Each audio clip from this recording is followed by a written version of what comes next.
Bora embarcar aqui, Fernando Horta. Horta, muito boa tarde, tudo bem? Tudo bom, Daiane? Comigo tudo tranquilo. Brasília, num frio grande para Brasília, nós estamos com 14, 15 graus, deu uma chuvinha aqui, despencou o mundo, e é aquele momento que o Cerrado gosta, né? Porque aí as coisas vêm com força, não caindo a casa, o resto está tudo bem. Tá todo mundo falando de meio ambiente, né, Horta, por conta da decisão do IBAMA em relação à exploração da margem equatorial, muitas críticas, a gente acompanha aqui o noticiário de diversos meios, né, e muitas entidades ambientais, Observatório do Clima, fazendo duras críticas à decisão do governo brasileiro. Eu queria te ouvir sobre essa questão. Eu acho que a gente ainda fala muito sobre as consequências, mas a gente pouco consegue tratar, de fato, essa questão. Você já fez alguns programas tratando sobre a questão climática, muitos analistas falam sobre o Rio Grande do Sul, você é do Sul, está no Cerrado, está aí em Brasília, mas é do Sul e acompanhou certamente com muita apreensão, muita tristeza, tudo que aconteceu no Rio Grande do Sul e o que acontece no Brasil, no mundo. Vira e mexe, a gente trata aqui sobre as nossas aberturas, a gente sempre fala sobre essa questão climática. Queria te ouvir, como é que você analisa esse debate, particularmente? A gente está debatendo essa questão da forma que, de fato, possa trazer informação para as pessoas. A questão da transição energética é um assunto que as pessoas podem entender e compreender como é que ela vai se dar, e essa soberania energética que a gente está tratando agora como se fosse uma coisa evitável, ela é evitável para o Brasil, na sua avaliação? Pois é, Daiane, então, acho que são 3 temas diferentes aqui, né? A primeira pergunta que você faz é: estamos debatendo essa questão de fato na sociedade? E a resposta é não. Não estamos debatendo, não há interesse nem da Petrobras, nem do governo que se debata isso efetivamente, porque se nós vamos debater isso, tem uma informação que é crucial, né? Todo o petróleo que você tira do subsolo, ou seja, você tirou do subsolo, abriu um buraquinho e tirou ele de lá, ele tem um período mais ou menos de 2 anos para estar na atmosfera, né? Esse é o tempo médio do ciclo entre a retirada, venda, né, as diversas transformações que você vai fazer para os diversos tipos de gasolina, o diesel, o que quer que seja, o consumo dele e ele na atmosfera. Então a verdade é que qualquer poço de petróleo a mais que a gente perfure hoje, ele tem um prazo de 2 anos para estar já na atmosfera fazendo seus efeitos negativos de transformação do clima. Então, por mais que você argumente que aquela região precisa de um boom de desenvolvimento, que se o Brasil não tirar, então a Guiana vai tirar, os Estados Unidos tirarem, esses argumentos são todos argumentos, vamos dizer assim, menores nesse processo. O argumento cabal é esse: em 2 anos ele vai estar na atmosfera causando problema. E essa é a discussão que a gente tem que fazer, especialmente o Brasil, né? O Brasil quer continuar nesse ciclo de alteração climática que nós não sabemos onde vai dar, né? Nós tivemos seca na Amazônia, a ponto de rios perenes ficarem completamente sem água, nós tivemos Porto Alegre sendo inundada por 2 vezes já, porque no início desse ano tivemos outro momento. Então, essa era uma discussão que a gente devia estar fazendo com algum cuidado político, antes da gente discutir a questão técnica, né? Porque daí vem o segundo ponto. A questão técnica é: a margem norte da extração, que agora o IBAMA deu essa decisão favorável que a Petrobras pode explorar.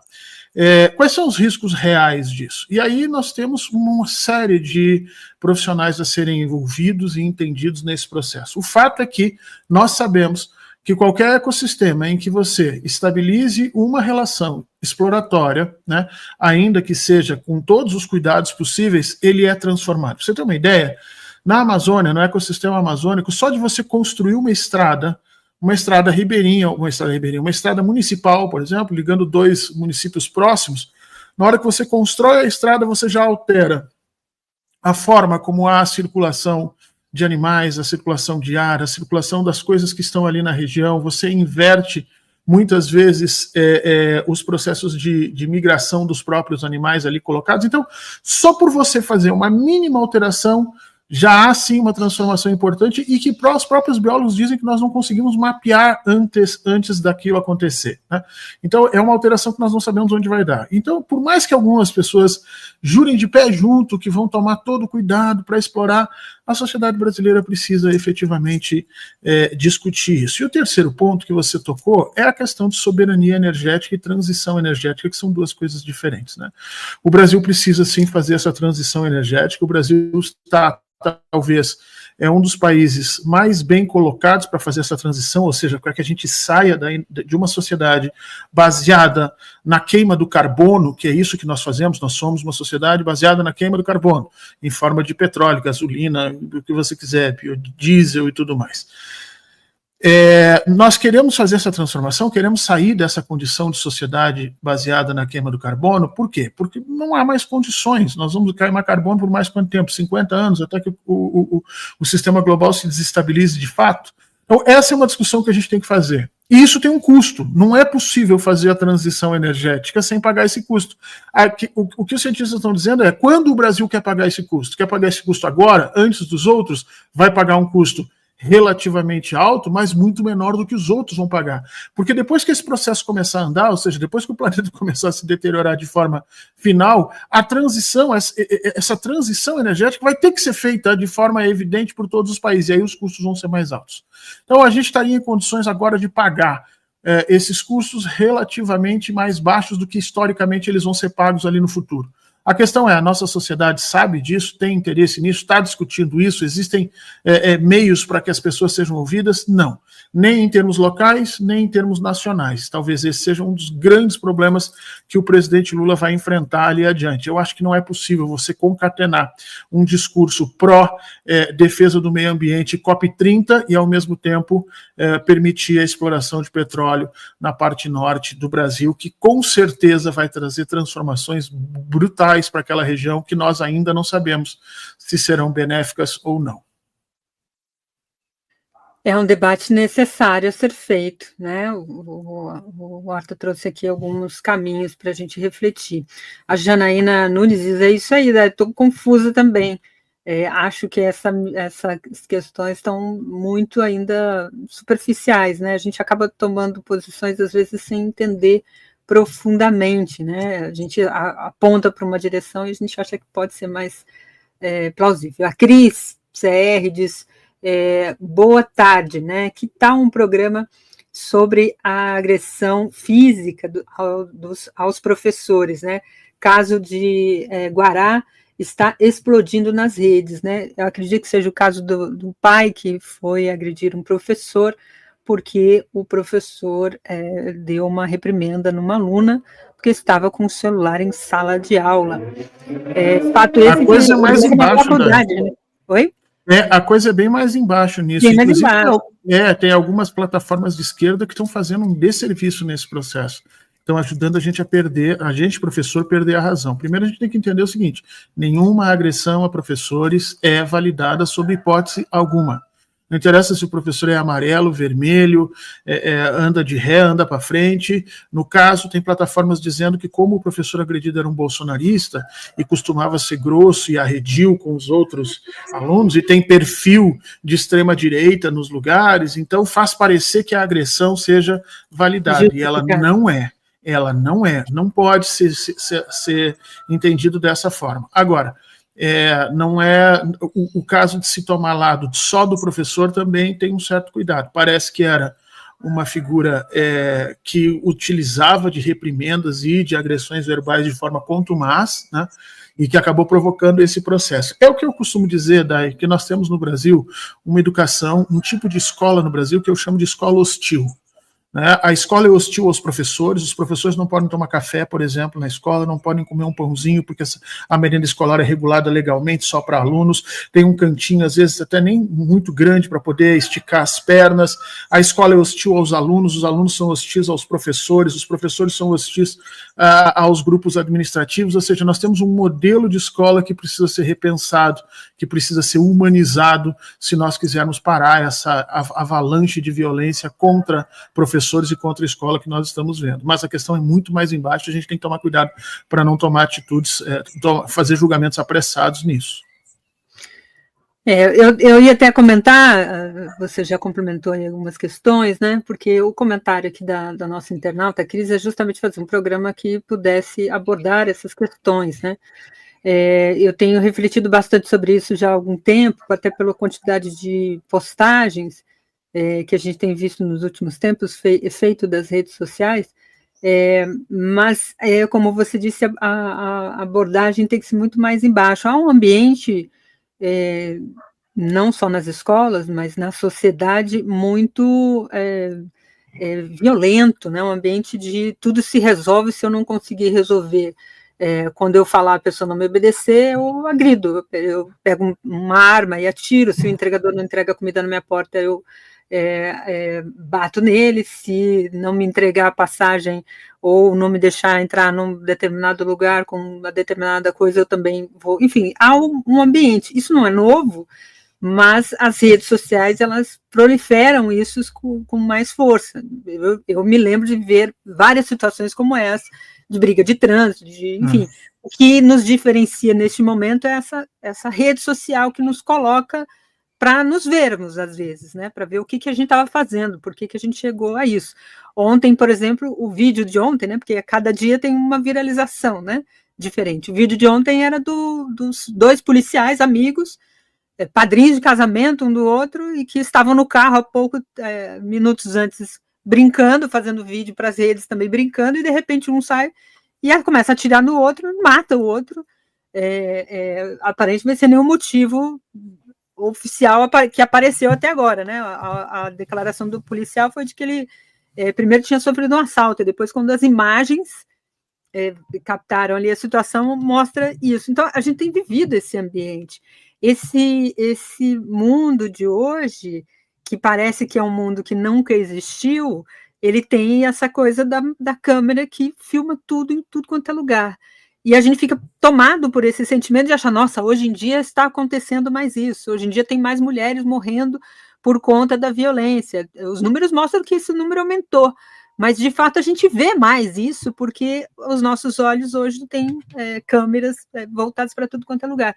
Como é que a gente também olha essa sociedade, né? Porque a gente tem que parar de achar que isso acontece só com o outro, isso pode estar acontecendo no ambiente que a gente vive, né? Um professor, muitos jornalistas, Horta, estavam falando assim, na minha época, se meu pai tivesse uma reclamação do professor, ele batia em mim, não no professor, o que hoje é diferente. E esse é o problema.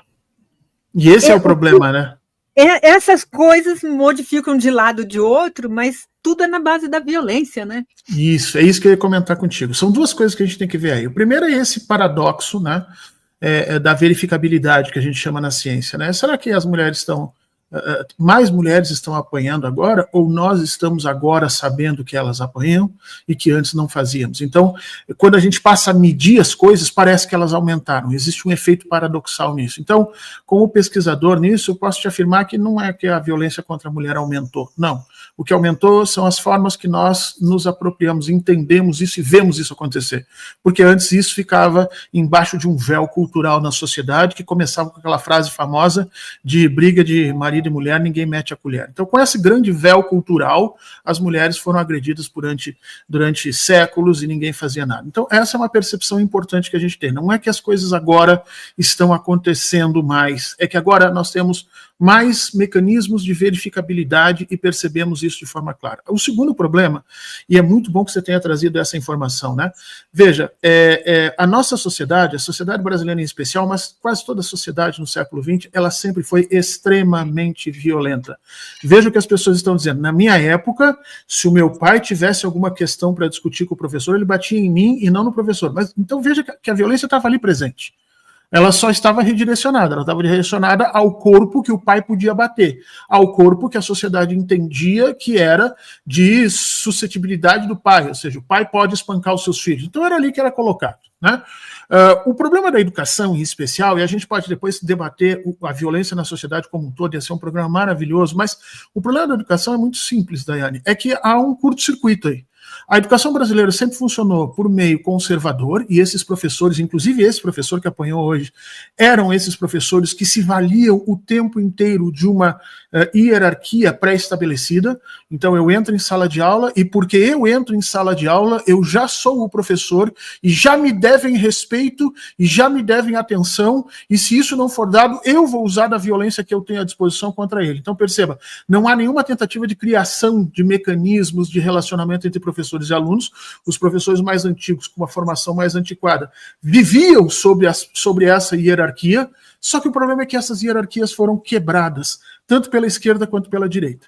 A esquerda quebrou essas hierarquias através da concepção científica de que o saber tem várias fontes e vários espaços e não existe um processo de submissão de um sobre o outro, e aí a gente tem uma série de teorias que trabalham isso, e recentemente a extrema-direita quebrou isso através da ruptura com o princípio democrático. Então, os fascistas, por exemplo, acham que o pai, a família, tem direito a fazer o que ele quiser com as crianças, e os professores, eles são meus inimigos, e eu, portanto, tenho que ir para frente. Então, a educação brasileira, que sempre foi hierarquizada, que vivia nessa hierarquia, que encontrava uma espécie de paz relativa nessa hierarquia, de repente ela precisa sair dessa defesa hierárquica e começar a trabalhar com ferramentas didáticas, ferramentas educacionais diferentes, e nem todos os professores estão com essa capacidade, assim como nem todos os pais entendem efetivamente para que a escola funciona. Tem muito pai que acha que a escola é tipo um depósito de aluno. Meu filho vai para lá, das 7 ao meio-dia, ou das 7 à 1, fica lá parado, eu não me incomodo com ele, e o que quer que aconteça, o problema da escola não é meu. O dia que a nossa sociedade começar a entender que a escola não é esse tipo de depósito, o professor não é um babysitter de criança, e os professores entenderem que eles não são hierarquicamente superiores aos alunos, talvez a gente consiga resolver o problema da violência. Enquanto isso não acontecer, nós vamos ter que usar a jurisdição presente, vamos ter que processar tanto professores quanto pais de alunos que inventam de usar esse tipo de perspectiva dentro das nossas escolas hoje. É um importante tema aqui para a gente puxar como gancho para uma discussão mais detalhada, né? Horta, tem um outro processo que está se desenvolvendo, né, que é o julgamento dos núcleo golpista ali, dessa semana é o núcleo 4, né, que trata ali sobre o núcleo da desinformação. Já votou o ministro Alexandre de Moraes e o ministro Zanin, que acompanhou o voto de Moraes pela condenação dos 7 réus. Ali tem algumas variações com relação às condutas, mas, no geral, a condenação. Quem está falando neste momento, para a tristeza dos nossos ministros, talvez, né, é o ministro Luiz Fux, que continua lá fazendo a sua leitura pela conduta da votação do núcleo 1, que era o núcleo que tinha lá Bolsonaro e tantos outros. Ele deve seguir o mesmo roteiro. Eu já ouvi aqui alguns trechos dele. Vamos ver. Verídicas com o sistema eleitoral. Em instituições democráticas, em 2020 e 2021, não se adequa à norma jurídica penal, desde que tão pouco pode ser interpretado como atos preparatórios para a trama golpista. Então ele está lá naquela tese dele de que nada aconteceu. Não houve atos preparatórios, só se pensou, digitalizou, mas não fizeram nada, não pode ser caracterizado por isso. Não sei se ele vai conseguir gastar 12 horas para fazer essa leitura novamente, como fez da outra vez, né? Mas tudo se encaminha para aqueles 4-1, como foi da outra vez. O ministro Alexandre de Moraes fez algumas ponderações ali no voto dele, para, inclusive, pedir uma investigação ao Valdemar da Costa Neto, presidente do PL, né, partido aí do Bolsonaro, porque ele foi retirado do processo, mas foi incluído o responsável, que é o Carlos Rocha, se eu não me engano o nome dele, o cara do Instituto Voto Legal. Voto Legal. Isso.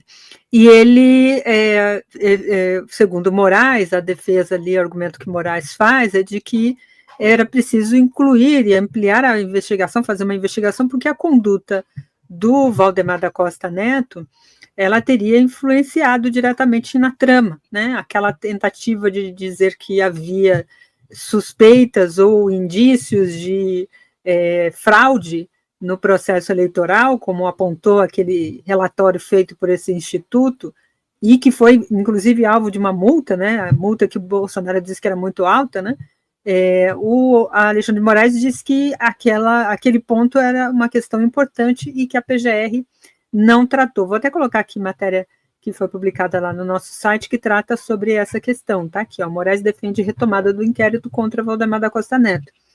Presidente do PL pode voltar a ser investigado por 2 crimes. Vou descer aqui a matéria. A matéria destaca aqui que a Polícia Federal tinha indiciado o dirigente do partido, mas ele ficou de fora na denúncia apresentada pela Procuradoria-Geral da República. O Alexandre de Moraes, no seu posicionamento aí durante o julgamento, apontou, como eu destaquei aqui, né, que havia ali indícios que poderiam avançar na investigação contra o Valdemar da Costa Neto. Como é que a gente pode olhar esse julgamento, na sua avaliação, do ponto de vista dessas condenações? O Fux está aí nessa votação e tem feito lá o pedido de reajuste lá do acórdão para postergar um pouco mais, né, o anúncio, mas de qualquer forma está andando.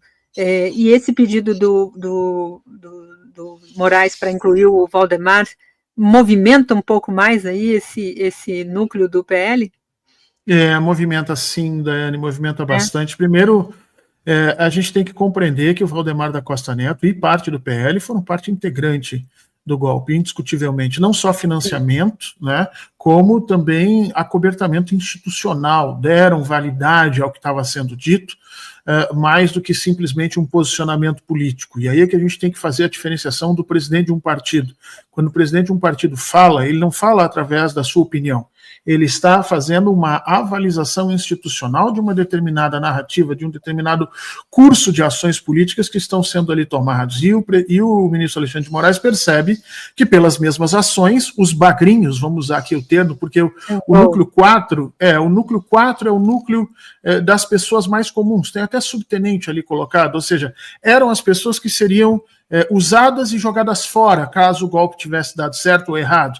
Eram os grupos descartáveis, nós vamos falar disso já já. Mas o que o Alexandre de Moraes está dizendo olha, as mesmas condutas, quando colocadas nas costas de um subtenente ou de um agente da Polícia Federal, nós estamos julgando aqui como crime. Agora, quando é um presidente de um partido como o Valdemar da Costa Neto, a Polícia Federal sequer faz o indiciamento, ou seja, o Alexandre de Moraes está percebendo que as decisões jurídicas não são necessariamente técnicas, passam por um filtro político, e o Valdemar foi retirado desse bolo por um filtro político. E aí o Alexandre de Moraes está pedindo que esse filtro político seja abolido e que se volte a investigar. Isso tem um custo. Isso tem um custo político sério. Amanhã, certamente, o Valdemar da Costa Neto vai lançar uma nota dizendo que o Alexandre de Moraes, mais uma vez, demonstra o seu caráter de perseguição política, biriri, biriri, e a gente sabe como é que essas coisas vão ser reacendidas ali na frente. Com relação à multa, o Alexandre fala da multa que ele deu ao PL, não necessariamente a multa ao Bolsonaro, é a multa ao PL, ao partido. Lembra que ele tomou, acho que 50%? Foi uma grana gigantesca que ele deu ao partido, porque ali havia, obviamente, o reconhecimento de que o partido como um todo estava participando dessa estrutura golpista. Esse núcleo 4, Dai, é talvez o núcleo mais fácil de você demonstrar culpabilidade, porque são as ações mais diretas no campo, efetivas e empíricas, que precisam ser tomadas, ou seja, a criação das mentiras, a agitação das massas a partir de posições completamente insustentáveis, era quem pegava dinheiro, trazia de cá para lá para fazer as ações diretamente. Então, se nós não tivéssemos uma eleição em 2026, eu acho que a PGR teria começado por esses núcleos menores primeiro, para sedimentar o que realmente aconteceu, para não permitir, por exemplo, que o Fux continue nessa linha de voto doidivano, dizendo que as coisas não existem, né? Porque o Fux está votando exclusivamente com a prerrogativa dos juízes, que é o autoconvencimento. Na nossa legislação, um juiz pode olhar para o dia e dizer que bela noite, eu estou vendo a lua, e todo mundo olhar e ver um dia, mesmo assim ele tem direito de se convencer que é noite, e é isso que o Fux está fazendo? O Fux está querendo convencer todo mundo, nas 12 horas lá da primeira votação, mais todas as outras manifestações dele, que nada aconteceu, que nós todos somos loucos, e que o que aconteceu ali no dia 8 de janeiro foi, na realidade, um grande mal-entendido, onde um monte de pessoas se reuniram, cada uma para fazer coisas diferentes, e aconteceu sem querer aquilo lá. Quer dizer, não se sustenta, e o Fux vai enterrando cada vez mais a sua biografia. Se é que existia alguma coisa para salvar, agora não existe mais nada, tanto que o Gilmar Mendes já entrou em atrito com eles nesse processo. De qualquer forma, caminha para esse 4-1. Agora eu quero chamar atenção para duas coisas, tá, Dai? A primeira, que esse núcleo 4 já começa a trazer subtenentes, né? Então começamos a atingir os bagrinhos dentro dessa estrutura. E esses são os caras que seriam descartáveis. Mas nós não vimos ainda os financiadores. Porque todas essas narrativas que estão sendo utilizadas, especialmente agora no núcleo 4, elas precisaram de dinheiro para acontecer. Precisou de dinheiro para o Instituto Voto Legal fazer o que fez, as agitações precisam de dinheiro, e nós precisamos saber quem são esses financiadores. Se a Polícia Federal e a PGR não trouxerem para o indiciamento essas figuras que financiaram, nós não vamos conseguir parar esse ciclo de golpes no Brasil, porque esses financiadores vão continuar incólumes agora, e em 2027 vão tentar de novo, 2028, talvez 2026, ou no mais tardar 2030, nós vamos ter todo esse processo novamente. A segunda coisa que eu quero chamar a atenção é que, infelizmente, o Alexandre de Moraes, nesse núcleo, ele traz à tona um dos argumentos mais frágeis que ele tem. O Alexandre de Moraes defendeu, na USP, uma dissertação de livre docência sobre o termo de populismo digital, ou neopopulismo digital, que é um dos conceitos mais frágeis que eu já vi na minha vida. Como historiador, como cientista político, esse conceito do Alexandre de Moraes, ele não se sustenta, e eu conversei com vários colegas que trabalham nessa mesma área. É uma criação completamente sem alicerce do Alexandre de Moraes. Ele usou isso para fazer a sua dissertação lá na USP, e agora ele, na retomada do voto dele, ele usa isso de novo, dizendo que essas figuras, então, seriam os grandes inimigos do século XXI, esses neopopulistas digitais, e eu acho que o Alexandre de Moraes, ele enfraquece demais o voto dele, porque ele quer ser mais importante do que ele é. Ele quer chamar para si também a mentoria intelectual disso, e acho que quando ele faz isso, ele se enfraquece enquanto juiz, se enfraquece enquanto pesquisador, e enfraquece a decisão dele. Era muito mais bonito se ele não tivesse citado esse tipo de coisa, porque eu acho que as próprias acusações sobre esse núcleo 4 já falam por si mesmas, não precisaria de nada mais. De qualquer forma, amanhã nós vamos ter de novo o ressurgimento daquela narrativa de que o Alexandre de Moraes segue perseguindo as pessoas biriri bororó, e isso pode rebater lá no Trump, no Lula, e as coisas acabarem tendo uma nova volta por conta disso. Por isso, Dai, que a gente há muitos anos, há muitos séculos, sabe que a função de um juiz, ela sempre precisa de recato. Recato, cuidado, segurança, né? E o juiz não pode ter uma projeção midiática, porque qualquer coisa que um juiz faça pode ser discutido, e a discussão passa a ser não sobre o juiz, mas sobre a justiça. Infelizmente, está difícil ensinar para o STF recato, um pouco mais de cuidado, um pouco mais de temperança nas suas manifestações. Vamos acabar vivendo crises políticas de novo por conta disso. O presidente Lula embarcou para a viagem à Ásia, há uma perspectiva de uma possibilidade de encontro aí com o Trump, e esse encontro, né, cheio de entorno, a coisa está só naquela bola no chão, meio morno, ainda não se sinalizou muitos avanços do ponto de vista daquilo que interessa, né, que é a questão das tarifas e tal. Como é que você vê essa perspectiva nesse ambiente aí de possibilidade desse encontro, e a própria viagem do presidente, né? Ela é uma viagem que vai participar de um fórum internacional, mas o presidente tem feito vários movimentos para essa abertura de novos mercados, e essas viagens rendem muito nessa direção, né? São duas coisas. Primeiro, essa viagem é uma viagem para quem gosta, né? De se vangloriar e dizer que o presidente viaja muito. Gente, é uma viagem de quase 18 horas. É uma desgraça. Para quem já viajou, sabe o que é isso. Não é prazeroso. Ele não vai para lá fazer turismo. Se ele pudesse, ficava aqui indiscutivelmente. Então, vamos tomar cuidado, né? Porque é uma viagem extremamente cansativa. Segundo, ela é uma viagem que está dentro daquele conjunto de ações que o presidente vem tomando para fazer um certo distanciamento dos Estados Unidos e aumentar a nossa capacidade de negociar e de conceber políticas públicas com outros parceiros que não necessariamente os Estados Unidos. Então, está dentro do conjunto de ações que nós estamos fazendo para minorar o impacto das movimentações norte-americanas. E isso significa que nós nos voltamos para a Ásia e lá vai o presidente nesse processo todo. A terceira coisa que a gente tem que botar na cabeça que não é porque o Trump e o Lula, de repente, tiveram ali uma chispa carismática entre um e outro, que as relações entre Brasil e Estados Unidos vão tomar alguma decisão ou uma direção diferente do que estão. As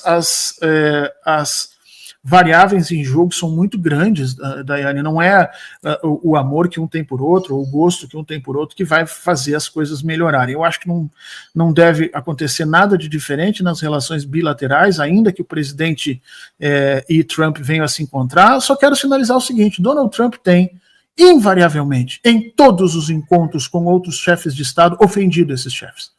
Nos últimos momentos, inclusive, ele ofendeu os chefes da França, ofendeu o primeiro-ministro da Inglaterra, como é que você faz uma ofensa diplomática? Por exemplo, ele chamou o primeiro-ministro da Inglaterra para próximo dele, ele estava no microfone, o cara veio, ele apertou a mão do cara e ele mandou o cara voltar. Sabe, o primeiro-ministro da Inglaterra veio achando que ia falar, ou que ia, né, ou ele vai me permitir a palavra. Não, ele só fez aquilo ali para demonstrar poder sobre o primeiro-ministro da Inglaterra. E ele está fazendo isso com todas as lideranças. Fez contra o Zelensky. O único que ele respeitou foi o Vladimir Putin e, obviamente, o Xi Jinping. Então eu tenho muito medo que se prepare alguma coisa dessas, alguma dessas pegadinhas com relação ao presidente Lula. Por outro lado, a gente também sabe que o presidente Lula não é nenhum neófito nesse processo. E aí eu tenho a impressão que bateu, levou, né? Então, vamos aguardar os próximos momentos, porque Donald Trump não é confiável, nem pessoalmente, nem nas suas relações institucionais, e muito menos na sua condição diplomática. Infelizmente, essa é um dos sintomas do ocaso do Império Norte-Americano, ter uma figura perversa e asquerosa como Donald Trump na presidência demonstra claramente que os Estados Unidos já não são mais o que foram no século XX. Falando de Trump, ele no final de semana teve muitas manifestações lá nos Estados Unidos, manifestações gigantescas, né? Ontem a gente tratou um pouco sobre esse assunto, mas queria te ouvir, Horta, como é que você vê essas movimentações? Isso enfraquece o Trump? Porque eu nunca tinha visto tantas manifestações como essa, além daquelas nos últimos anos, né, do George Floyd, né, do Vidas Negras Importam. Fora isso, nunca tinha visto manifestações tão gigantescas. Isso para um governo como o do Trump, que pouco se importa com isso, e com as movimentações que ele tem feito internamente também, que impacto você avalia que pode ter, hein? Vamos lá, a sociedade norte-americana vem vivendo algumas dessas manifestações já há algum tempo. Vamos lembrar que uma década antes nós tivemos o Occupy Wall Street, que foi um conjunto de manifestações gigantes também dentro dos Estados Unidos contra o capitalismo, né? Nós tivemos algumas, você citou o Black Lives Matter, mas também as manifestações digitais do Me Too, né? Que as mulheres vieram a público falar sobre o processo de violência. Não é novo que a sociedade norte-americana esteja convulsionando nesse processo, tentando fazer que saia de cima dela, a sociedade, esse peso morto do machismo, do racismo, que insiste em se manter ali. Então, isso não é novo. Agora, o que é novo é o seguinte: Donald Trump capitaneia um tipo de força política que não se enfraquece ante aos ataques. É a mesma coisa que aconteceu no Brasil.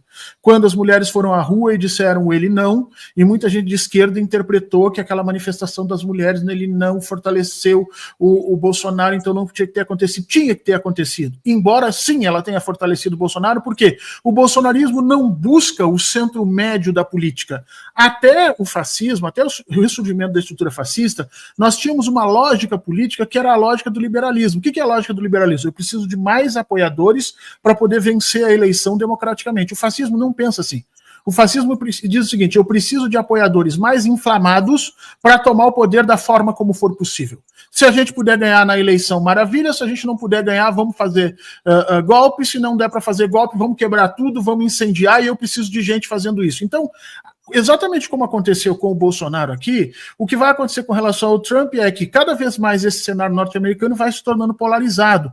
E um espectro, um caminho do meio, uma espécie de consenso político, de pacificação, não vai ser mais possível nesse processo todo. Então, as manifestações são muito boas que tenham acontecido, elas demonstram que há uma parcela significativa da sociedade norte-americana que começa a entender que vai precisar sair do recato do seu lar, da sua vida normal, para transformar a estrutura política, se não quiser conviver com a extrema-direita há mais alguns anos, mas isso certamente vai ter um retorno, porque fortalece a posição de Donald Trump, na medida em que já vai surgir o argumento de: veja, eles estão contra nós, eles estão contra os Estados Unidos, como aconteceu, né? O Donald Trump passou um vídeo nas redes dele, compartilhou um vídeo nas redes dele jogando cocô nos manifestantes. O vídeo era feito por inteligência artificial, mas um vídeo nojento, asqueroso, compartilhado pelo presidente dos Estados Unidos, né, dizendo claramente que está, desculpa o termo, Daiane,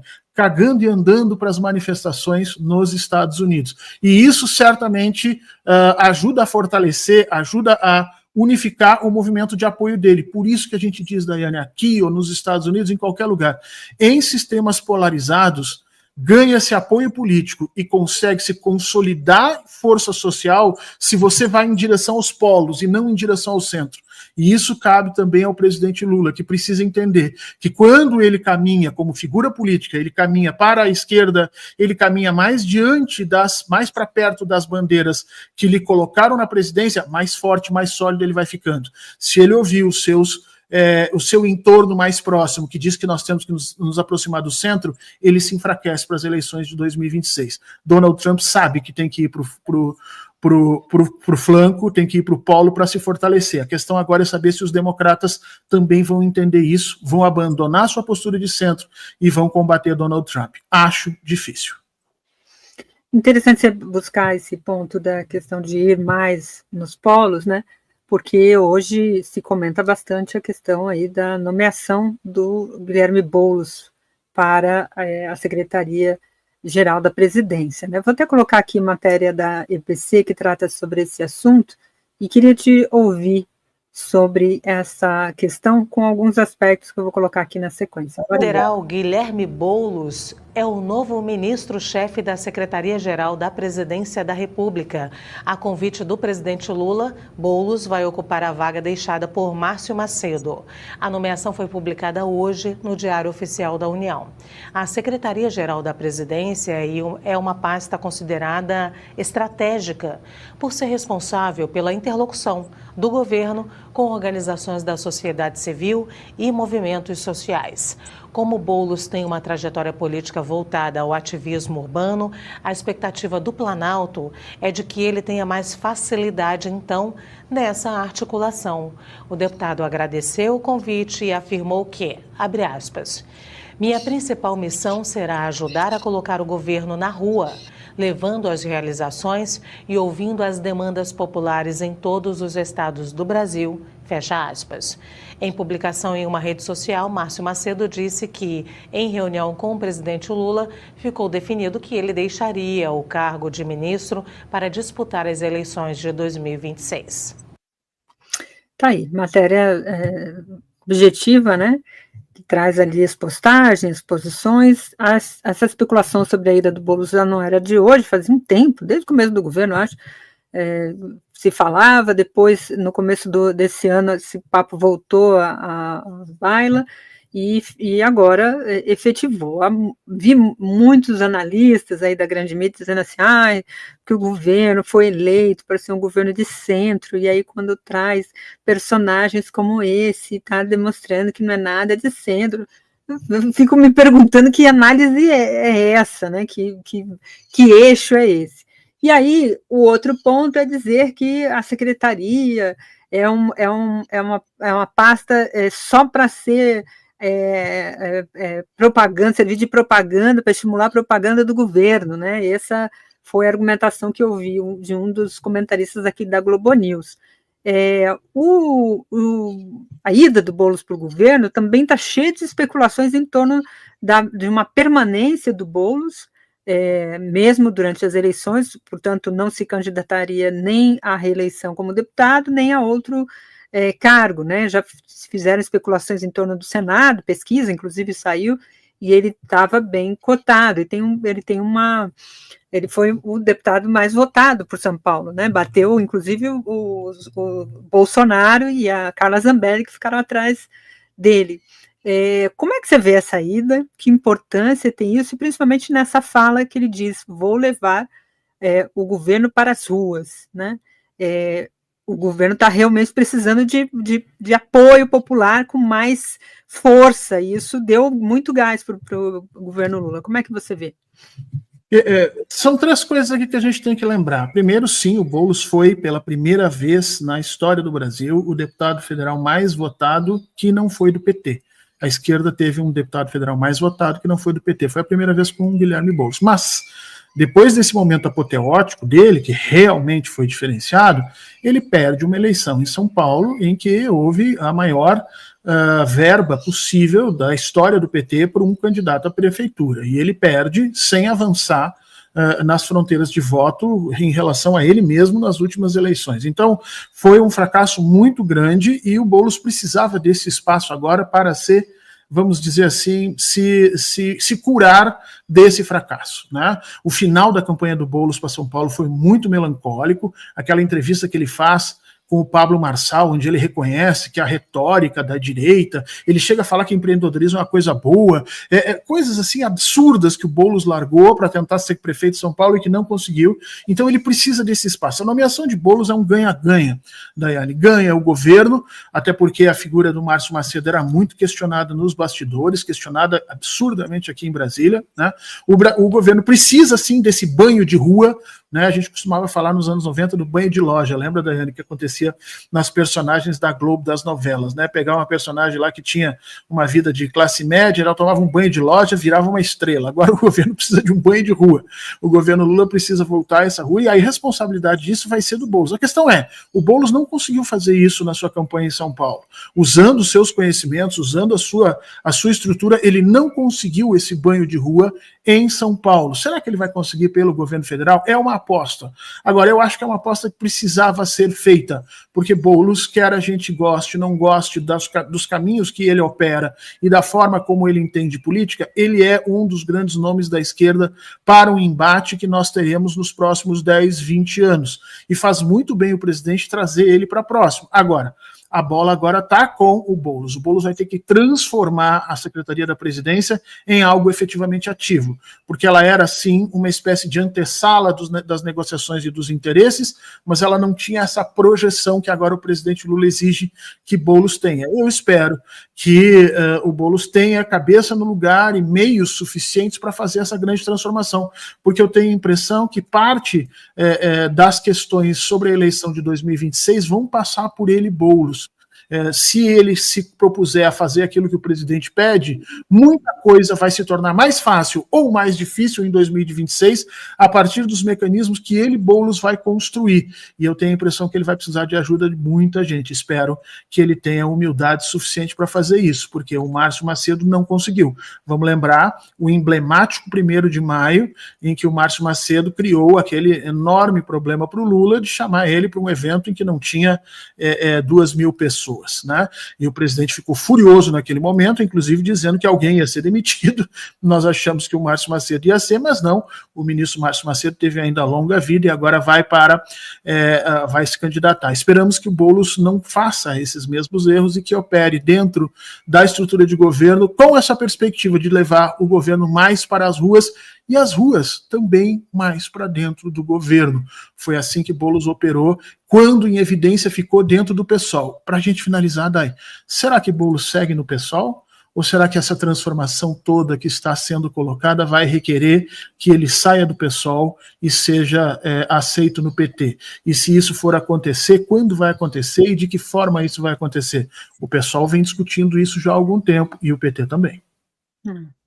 Agora, sobre a questão do 1º de maio, né, eu vim do movimento sindical como jornalista, assessora, e eu não coloco aquele peso todo só no Macedo não, porque há um problema de fato com as entidades sindicais, com as entidades estudantis, a gente percebe isso, essa conexão de levar para a rua, ela demanda uma série de movimentos e situações. As manifestações aqui recentes que a gente participou, inclusive, eu pelo menos participei aqui em São Paulo, percebemos que as coisas precisaram chegar a um determinado patamar, a discussão na sociedade precisou inflamar as redes, inflamar para que as pessoas pudessem e participassem. Mesmo assim, ainda um número muito aquém daquilo que eu acho que é potencialmente necessário nesses momentos. Mas os movimentos sociais, eles não saíram das ruas, continuam nas ruas, mas há de fato uma questão para mobilizar. Há uma coisa que a população está meio fatigada mesmo, assim, eu percebo, sinto. E, além disso, para os trabalhadores sindicatos, eles perderam muito ao longo do tempo e eles também pararam um pouco no tempo. Eu conheço lideranças sindicais que presidem sindicatos há décadas, né? Que você fala, Sim. E aí, né? Como é que esse movimento sindical se renova, se reconecta? A gente vê a questão dos aplicativos, né? Quando se trata dos trabalhadores de aplicativo, o governo não conseguiu emplacar uma pauta com esse setor. E uma pauta que seria muito importante, que era dar condições a esses trabalhadores de vínculo, de remuneração adequada, e todos eles negaram, não quero contribuir com nada, não quero vínculo, eu só quero aqui ter meu horário, enfim, estabelecendo outros critérios, o que demonstra um caminho ainda para se avançar numa conscientização desses trabalhadores. O discurso hoje é dizer que o trabalhador não quer ser CLT. Eu, sinceramente, quando alguém fala isso para mim, eu falo, olha, eu acho que vocês estão vivendo num outro planeta, porque tudo que uma pessoa quer é ser CLT, e não é porque ela tem vantagens, mas é porque ela tem uma certa condição de, pelo menos, de ter retaguarda para algumas coisas hoje. Segurança. Que não tem. Se você for demitido hoje sendo PJ, você não tem direito a nada. Você tem direito a falar, obrigada, até a próxima.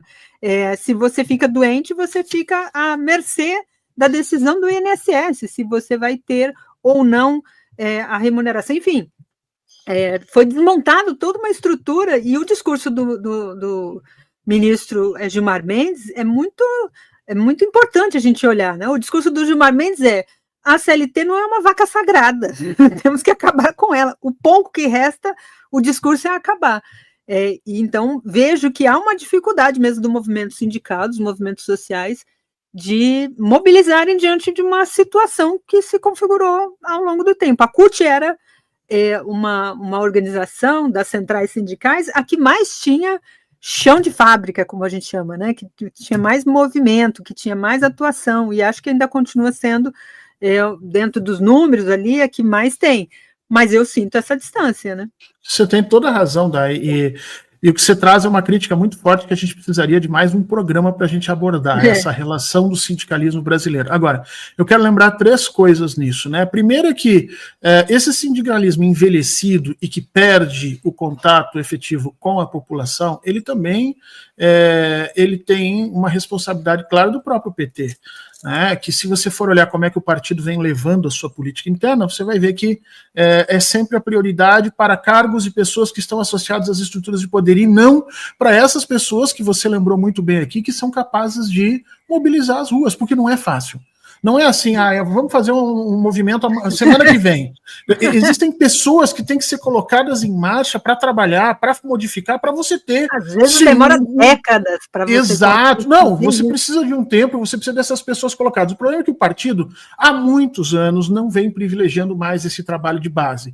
Vem privilegiando o trabalho de corredores, o trabalho, que eu digo, os corredores é dentro das câmaras e dos deputados, é lá que se tem as coisas, e, portanto, o PT perdeu o PT perdeu esse empuxo, né? Perdeu essa capacidade. Agora, quando chega na hora de influenciar eleições de dentro de um sindicato X ou Y, aí eles acabam puxando brasa para essas lideranças mais antigas que não têm, por exemplo, no mundo digital a sua expertise. Então isso acaba distanciando o partido e o próprio governo dessa relação. Eu concordo nisso, e nisso é que talvez seja a aposta do presidente que o Boulos pode resolver. Eu não sei se ele resolve, porque o Boulos não resolveu isso nem para si mesmo na eleição, mas a aposta está feita. Agora, a culpa do Márcio Macedo não é pelo evento. O evento podia ter sido uma catástrofe, que você bem lembrou, não é responsabilidade dele. O problema é ele ter colocado o presidente nisso. Se você é ministro, você no dia anterior pergunta, escuta, quantas pessoas vão ter? E as pessoas vão te dizer, olha, 2.000 pessoas. Então é o seguinte, o presidente Lula vai ficar gripado e não vai. Porque você não pode submeter o presidente a isso, entendeu? Eu acho que as pessoas acharam, Lula vai e todo mundo vai. Não, isso. Tudo foi um pouco disso. O Lula que vai chamar público. Isso, e aí tu percebe o tamanho do problema da política de esquerda no Brasil. A política de esquerda no Brasil não está sendo bem feita para aumentar o capital político do presidente Lula. É o contrário. Eu trago o presidente Lula para aumentar o capital político dessa esquerda. E é isso que está equivocado. E é esse o problema que foi tomado ali, porque 1º de maio, aquela coisa toda, Dia do Trabalhador, mas o presidente não precisava ter sido exposto àquela situação, entendeu? Então, dali veio a crítica ao Márcio Macedo, porque se você está colocado nessa função de realizar esse evento, e você lembrou muito bem, às vezes, Daiane, a gente planeja um evento e ele não dá certo. Eu mesmo já planejei várias vezes churrasco e as pessoas nem para comer picanha aparecem. Não, é sério, você fica com todas as coisas na geladeira. Então é comum esse tipo de coisa. Agora, se você está nisso, você pega o telefone e liga ao presidente. Presidente, não vai ter gente. O senhor manda alguém aí, um senador, um deputado, a fazer um papel bonito aqui, mas o senhor não vem. E ali houve uma superexposição. Vamos ver se o governo melhora essa relação sua com os princípios de comunicação, se consegue ativar a base, se consegue fazer funcionar. O meu medo, Dai, é que a gente transfira para o Boulos essa mesma lógica do Lula. A lógica de o Lula resolve e agora a gente coloca no Boulos a ideia de o Boulos resolve. Não. O Boulos está ali para fazer um trabalho árduo, complicado, que vai precisar de apoio político, vai precisar de orçamento e vai precisar de tempo. Sem isso, eu acho que ele não chega em lugar nenhum. E a eleição de 2026 está ali adiante. Agora, do ponto de vista do Ministério, também é um ponto positivo a ida do Boulos, né? Primeiro porque ele é um personagem jovem, vamos dizer assim, né? Vem dos movimentos. A gente já tem a Gleisi ali, que também deu um gás na movimentação do governo, e os demais ministros que já tinham algumas características ali. O que não pode é ter, talvez, assim, se o Boulos entra para dar esse gás, vai ter que dar esse gás, né? Porque se permanecer no mesmo, aí a gente vai perceber que o problema talvez não seja as pessoas que estão lá, não seja as pessoas que estão lá, mas sim como essas conexões são feitas, né?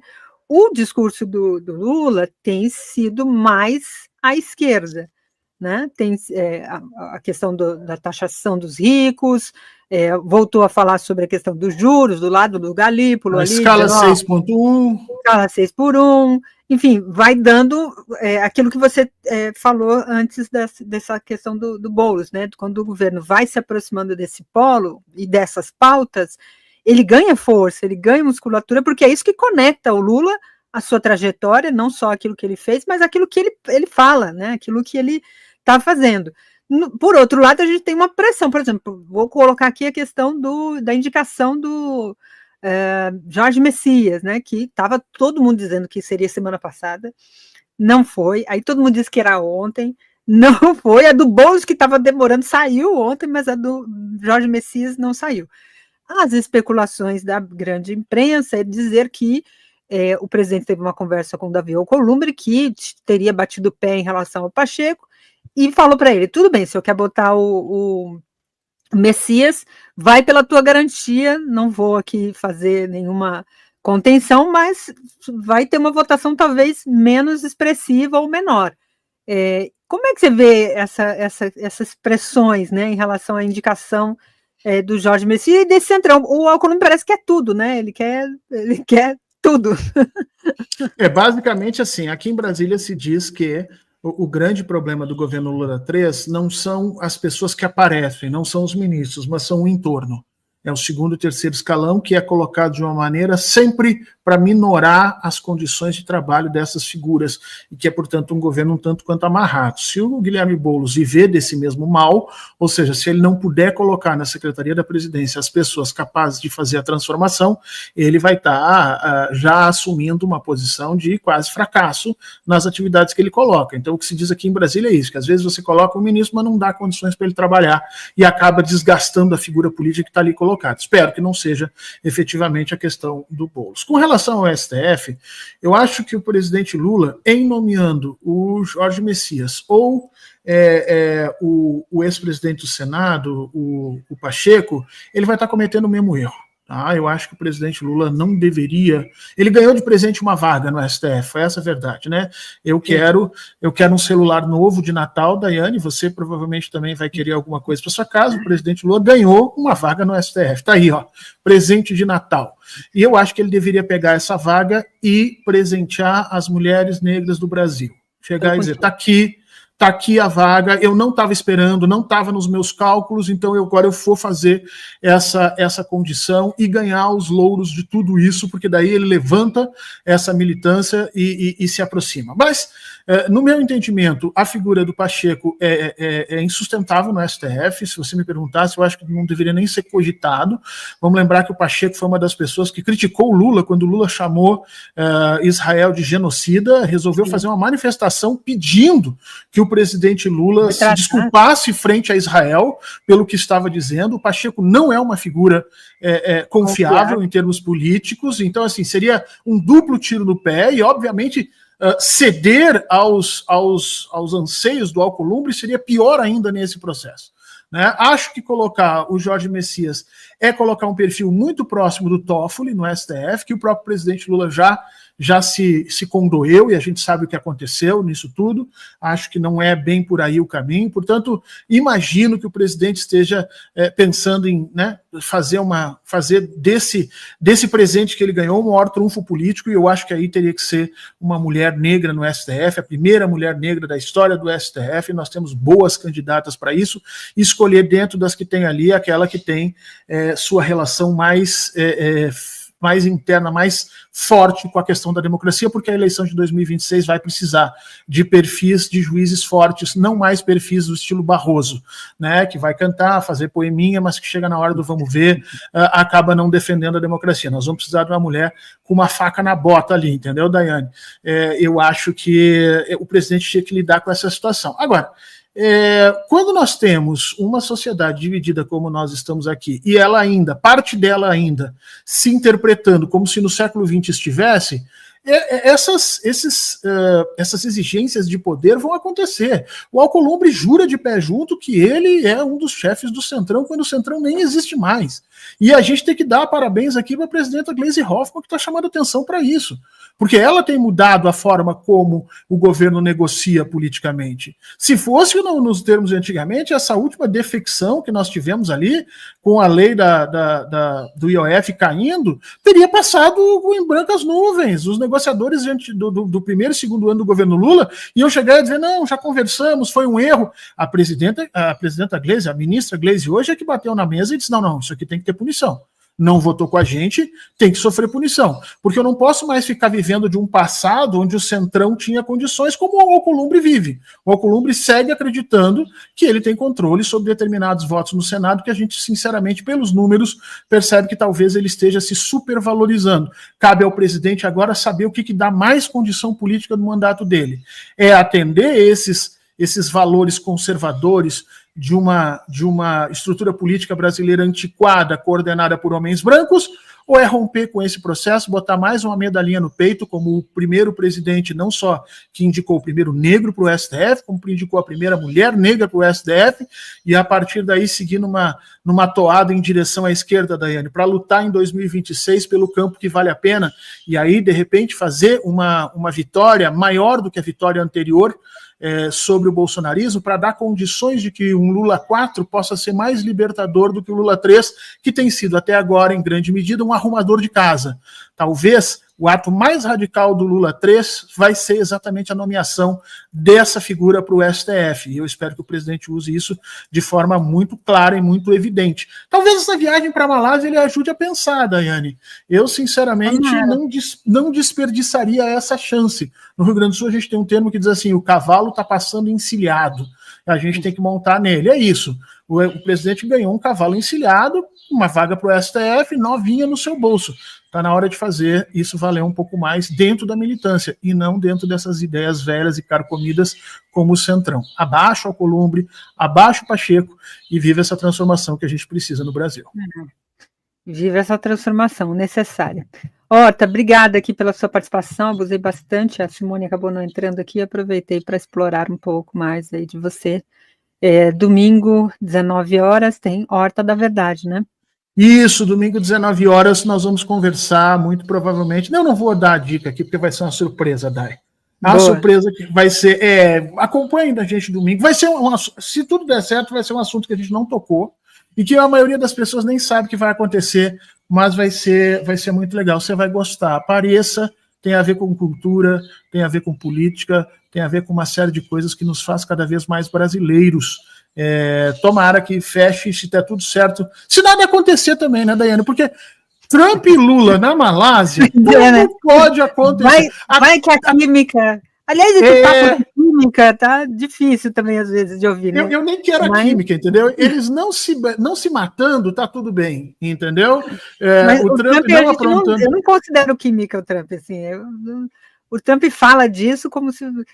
Os interesses dele são tantos outros que a química dele não é a real, né? Aquela química que a gente sabe. Mas eu tenho medo dessas pequenas ofensas ao Lula, sabe? Essas pequenas ofensas que nem ele fez com o primeiro-ministro da Inglaterra, o primeiro-ministro da França. Sim. Eu tenho medo disso.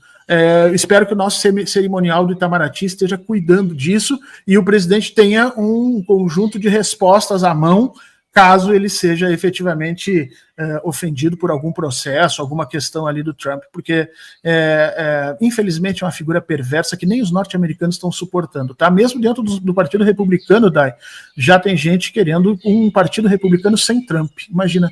Então é porque a coisa não está muito boa, não. Mas, se tudo der certo, nós não vamos precisar falar desses caras aí no final de semana e vamos para essa pauta bonita que a gente vai ter no domingo. Venha nos acompanhar.